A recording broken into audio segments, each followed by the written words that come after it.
যখনই আমি চিন্তা করি যে না, জীবনটা এভাবে আসলে কাটানো উচিত না, আমি যেভাবে কাটাচ্ছি কিছু একটা করা দরকার, বা আমি একটা এক্সাম দিব দিব করেও দিচ্ছি না, সেটারও প্রিপারেশন নেওয়া দরকার। আমি মাঝে মাঝে এরকম ভাবি। আর দেশের যা অবস্থা, মাঝে মাঝে ভাবি যে দেশটাও ছেড়ে দেওয়া দরকার। তো কি হয় আমি জানি না, আমার সিরিয়াসনেসটা খুব বেশিক্ষণ থাকে না, একটুক্ষণ থাকে, 1.5 ঘন্টা 2 ঘন্টা থাকে, এরপর কোথায় চলে যায় জানি না। তো লাল চা বানাচ্ছিলাম। লাল চা তো আমি হয়তো বা কোনো অসুবিধা ছাড়া, গলার প্রবলেম ছাড়া খাই না বলা যায়। আর এদিকে আমার মেয়ের অনেক বেশি সর্দি লেগেছিল, যে জন্য কাশিও ছিল, ওই জন্য ওকে একটু বানিয়ে দিলাম। বললাম যে তুমি এটা চুমুক দিয়ে দিয়ে খাও, তো সে সেটা বিস্কিটে ভিজিয়ে খাচ্ছে।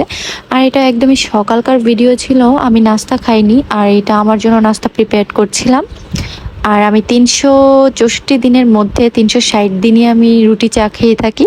বাকি 4 দিন হয়তো বা আদার্স কোনো ব্রেকফাস্ট হয়ে গেলে সেটা খেয়ে নিই।